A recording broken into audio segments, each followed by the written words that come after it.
కుంభరాశి వారికి ఈ చెట్టు కింద కోట్ల ఖజానా లభించబోతుంది. ఆ చెట్టు ఏదో తెలిస్తే మీరు ఖచ్చితంగా ఆశ్చర్యపోతారు.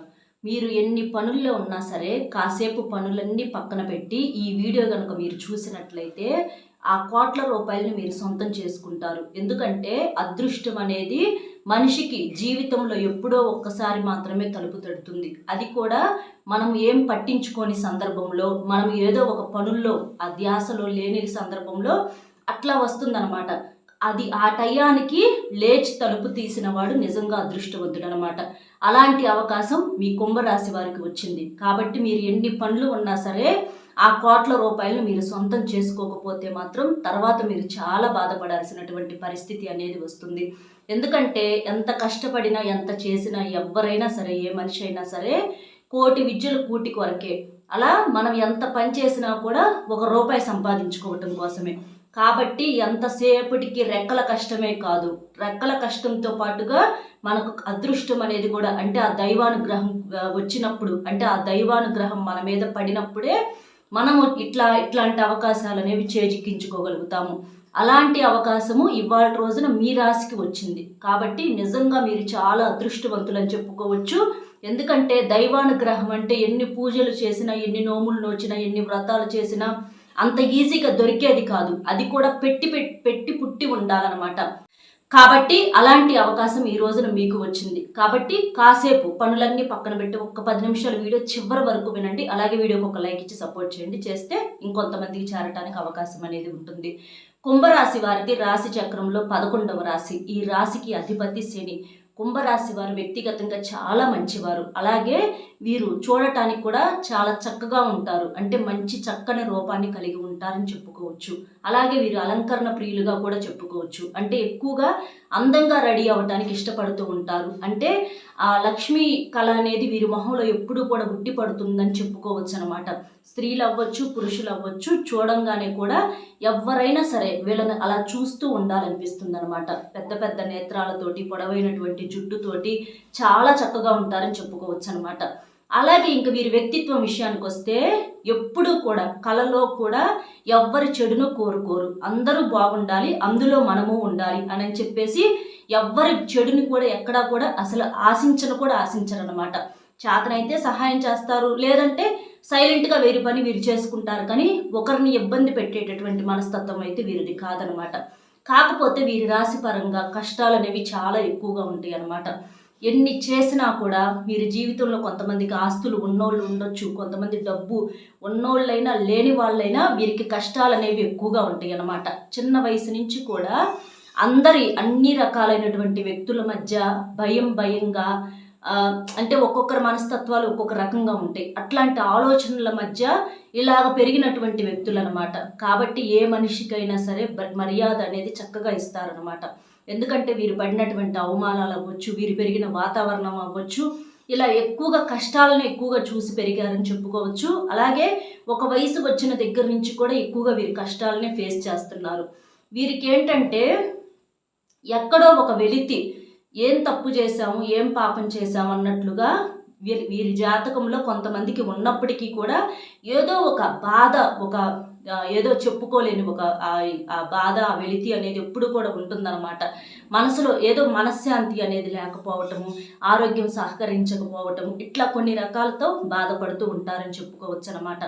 అయితే వీరి అదృష్టవశాత్తు దైవం యొక్క అనుగ్రహం వీరి మీద పడిందని చెప్పుకోవచ్చు. వీరు చేసినటువంటి పూజల వల్ల అవ్వచ్చు, వీరి యొక్క మనసులో ఉన్నటువంటి ఆ మంచితనం వల్ల అవ్వచ్చు, ఇట్లా ఏ కారణం వల్ల కానివ్వండి దైవానుగ్రహం అనేది కూడా వీరి మీద పుష్కలంగా పడింది. కాబట్టే ఇక మీరు పడినటువంటి కష్టాలు చాలు, మీరు పడ్డటువంటి బాధలు చాలు, ఇదిగో ఇలా చేస్తే మీకు దారి అనేది దొరుకుతుంది. ఎందుకంటే ఒక్కొక్కసారి మనిషికి దారులన్నీ కూడా మూసుకుపోతాయి అన్నమాట. కొన్ని సమస్యలు అట్లా వస్తే మనం చెయ్యని తప్పులకి తలదించుకోవాల్సిన పరిస్థితి ఉంటుంది.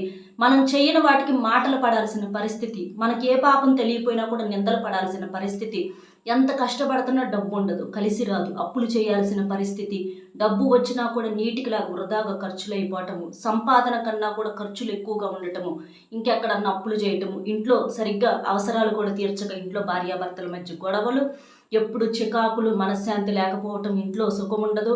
ఇట్లా ఏంటంటే చెప్పుకుంటా పోతే చాలా రకాల బాధలతో సతమతమైపోతూ ఉంటారు. కొంతమందిని చూస్తేనేమో తక్కువ సమయంలో కోట్లకు కోట్లు సంపాదిస్తూ ఉంటారు. వాళ్ళేమో అంత అంత బ్రహ్మాండంగా ఉన్నారు. మేము చేస్తున్నాం కదా, పెద్దవాళ్ళు ఇచ్చిన ఆస్తులు ఉంటాయి అలాంటి వాళ్ళు కొంతమందికి. కొంతమందికి ఏంటంటే ఆస్తులు అలాంటివి ఏమి ఉండవు. రెక్కల కష్టం మీద బ్రతకాల్సిన పరిస్థితి అనేది కుంభరాశి వారికి ఎక్కువగా ఉంటుంది. అంటే మీలో కొంతమందికి ఆస్తులు ఉన్నా కూడా ఆ ఆస్తుల వల్ల మీకు ఉపయోగమే ఉండదు. అంటే ఉంటాయి, వెనకమాల వాళ్ళకు ఉంటాయి, కానీ మీరు వాటిని అమ్మి వాడుకోవటం ఇలా ఏముండదు కదా. కాబట్టి రెక్కల కష్టం అనేది ఎక్కువగా ఉంటుంది. అలాగా చిన్న ఖర్చు కాడి నుంచి పెద్దది దాకా ప్రతిదీ కూడా మీ మీద భారం అనేది ఎక్కువగా పడతా ఉంటుంది అనమాట. చేయగలిగినంత చేస్తున్నారు, ఇక మీ వల్ల కావటల్లా, ఏం చెయ్యాలో అర్థం కావటల్లా. కష్టమేనా, ఇప్పుడు కోట్లు సంపాదిస్తారు కొంతమంది తక్కువ సమయంలో, అది కూడా. మరి వాళ్ళందరూ ప్రతి రూపాయి కూడా ఎన్ని కోట్లు అయితే సంపాదించారో అన్ని కోట్లు కూడా చెమట తీసేసే ఇలా ప్రతి రూపాయి సంపాదించడం అంటే ఏ మనిషికి కూడా సాధ్యం కాని పని అనమాట. ఎందుకంటే ఎవరికి ఉండేదైనా 24 గంటల సమయమే. వాళ్ళకైనా అదే సమయం, మనకైనా అదే సమయం. వాళ్ళు కష్టం చేస్తారు వాళ్ళకి తగ్గది, మనకు కష్టం మనము చేస్తున్నాము. అయినా సరే కలుసుబాటు అనేది లేదు. కాబట్టి అలాంటి కలుసుబాటు కోసం ఎన్ని పనులు ఉన్నా సరే, ఎన్ని బాధలు ఉన్నా సరే, దైవాన్ని ఏంటంటే కొన్నిసార్లు పక్కన పెట్టేస్తాం మనం పడే బాధలు భరించలేక. కానీ మనసును రాయి చేసుకొని ఎన్ని బాధలన్నా ఉండనివ్వండి, మీరు ఇలాంటి పరిహారాలు కొన్ని చేస్తూ ఉండాలన్నమాట. చేసినప్పుడు మాత్రమే మీకు మూసుకుపోయినటువంటి ధన ద్వారాలు తెరుచుకుంటాయి. 4 దిక్కుల నుంచి ధనం కలిసి రావడానికి అవకాశం అనేది ఉంటుంది. 4 దారులు ఉంటాయి. 4 దారులు మూసుకుపోతే ఎటు నుంచి వెళ్తాము? అలా కాకుండా మనం దైవాన్ని నమ్ముకున్నప్పుడు దైవం ఏదో ఒక దారి రూపంలోనైనా మనకు కలిసి వచ్చేటట్లుగా చేస్తాడనమాట. కాబట్టి ఎంతసేపటికి కష్టమని మా రాత బాగోలా, మా కర్మ బాగోలేదని చెప్పి ఎప్పుడూ కూడా బాధపడకుండా మీరు ఇలా చేసినట్లయితే ఖచ్చితంగా మీరు కోట్లు సంపాదించడం ఎంతసేపు. ఎవరైనా సరే చూడండి, బిచ్చగాళ్ళు కోటేశ్వర్లు అయిన వాళ్ళు ఉంటున్నారు, కోటేశ్వర్లు బిచ్చగాళ్ళు అయ్యే వాళ్ళు ఉంటారు. ఏదైనా సరే దైవం విధి రాతను ఎవరూ మార్చలేరు. దైవానుగ్రహం పొందిన వాళ్ళు అదృష్టవంతులు అనమాట. కాబట్టి అలాంటి దైవానుగ్రహం కోసం మీరు ఈ పని చెయ్యాలి. ఆ చెట్టు దగ్గరకు మీరు వెళ్ళాలి. ఆ చెట్టు మరి ఏదో కాదండి, రావి చెట్టు అనమాట. ఎక్కడైతే మీరు రావి చెట్టు అనేది మీకు చాలా మందికి కూడా తెలిసే ఉంటుంది. రావి చెట్టు వచ్చేటప్పటికి మనకు దేవతా వృక్షం అనమాట, విష్ణుమూర్తి స్వరూపం అనమాట రావి చెట్టు అంటే. రావి చెట్టులో 3 దేవతలు కొలువై ఉంటారు. గుడి లోపల ఉండొచ్చు, గుడి బయట ఉండొచ్చు, మీ ఇళ్ళ దగ్గర ఉండొచ్చు, లేకపోతే మీకు తెలిసిన ప్రదేశాల్లో ఎక్కడన్నా ఉండొచ్చు. ఎక్కడైతే రావి చెట్టు ఉంటుందో అలాంటి రావి చెట్టు దగ్గరకు మీరు వెళ్ళండి.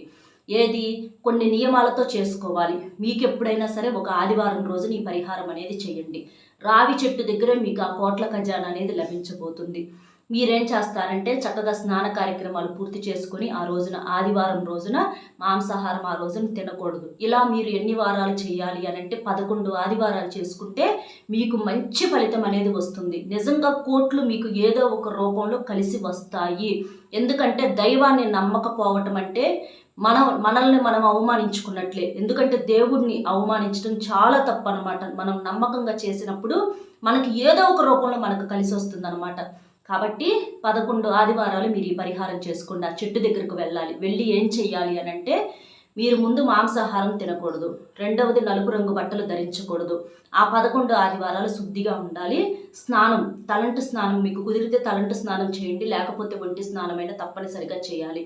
ఆడవారైనా మగవారైనా ఎవరైనా చేయవచ్చు. ఆడవారు చేయకూడని 5 రోజుల్లో చేయకూడదు, మిగిలిన రోజుల్లో చేసుకోవచ్చు. మధ్యలో మీకు ఏమైనా గ్యాప్ వచ్చిందనుకోండి, ఆపుకొని తర్వాత వారాలు కంటిన్యూ చేసుకోండి, ఇబ్బంది అయితే ఏమీ లేదు. ఇలా చేసేసుకొని మీరేం చేస్తారంటే ఆ చెట్టు దగ్గరికి వెళ్ళి చెట్టుకి ఒక చెంబుడు నీటిని సమర్పించండి. తర్వాత చిటికెడంత పసుపు కుంకుమ రాసేసి ఆ చెట్టుకు బొట్లు కానీ లేకపోతే మొదట్లోనైనా కొంచెం చల్లేసేసేయండి. చల్లిన తర్వాత ఆ చెట్టును మీరు 11 సార్లు తాకాలి. తాకి అక్కడ ఆ చెట్టు దగ్గర ఏంటంటే తమలపాకుని కింద పెట్టేసి ఒక మట్టి ప్రమిద తీసుకొని ఆ మట్టి ప్రమిదలో 3 ఒత్తులు ఆ చెట్టు వైపు తిరిగేటట్లుగా 2 ఒత్తులు ఒక్కొక్క దానికిలాగా చేసేసి 3 ఒత్తులు వేసేసి దీపం వెలిగించాలి. ఆవు నేతితో కానీ నువ్వుల నూనెతో కానీ ఈ దీపాన్ని వెలిగించాలి. వెలిగించి మీకు ఆ 11 సార్లు తాకి ప్రదక్షిణలు చేసే అవకాశం ఉంటే 11 సార్లు ప్రదక్షిణలు కూడా చేయండి.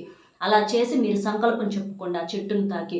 తల్లి అంటే విష్ణుమూర్తి స్వరూపం కాబట్టి ముక్కోటి దేవతలు ఉంటారు. రావి చెట్టు గురించి శాస్త్రాల్లో ఎంతో గొప్పగా ఉందండి.